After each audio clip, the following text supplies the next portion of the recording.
স্বামীর পকেট থেকে না বলে টাকা নেওয়া জায়েজ আছে কিনা? এই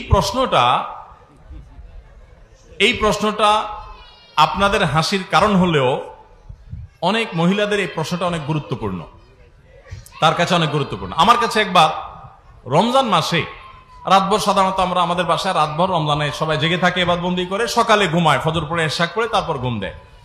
তো আমার মনে আছে যে রমজান মাসে এরকম একবার সকালে ঘুমাইছি, জোর আগে উঠে দেখি মোবাইলে একই নাম্বার থেকে অনেকবার কল, 15-20 বার বা এরকম অনেকবার কল।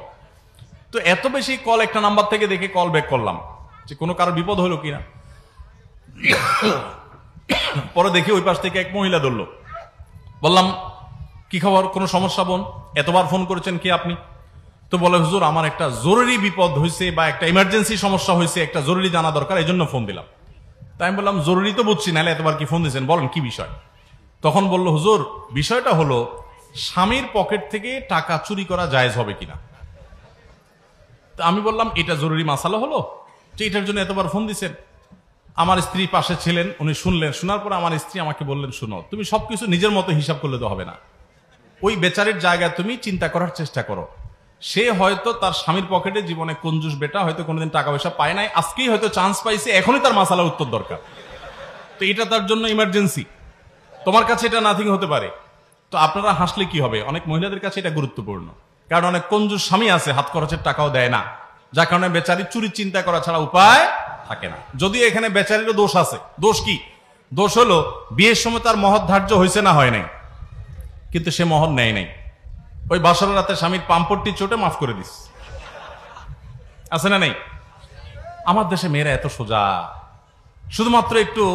আর ছেলেরা এত পরিমাণ বাটপারি জানে, বাসর রাতে বলবে, ধরবে মোহর 10 লাখ 20 লাখ, এভাবে বলবে, দেখো মোহর তো এখন মুরব্বীরা ধরছে 10 লাখ এত টাকা, 20 লাখ এত টাকা, এখন আমি তো এখনো উপার্জন ওইভাবে করতে পারি না, অল্প স্বল্প ইনকাম, আর এই কদিন পরে ইটালি চলে যাবো, টাকার অভাব হবে, সবই তো তোমার।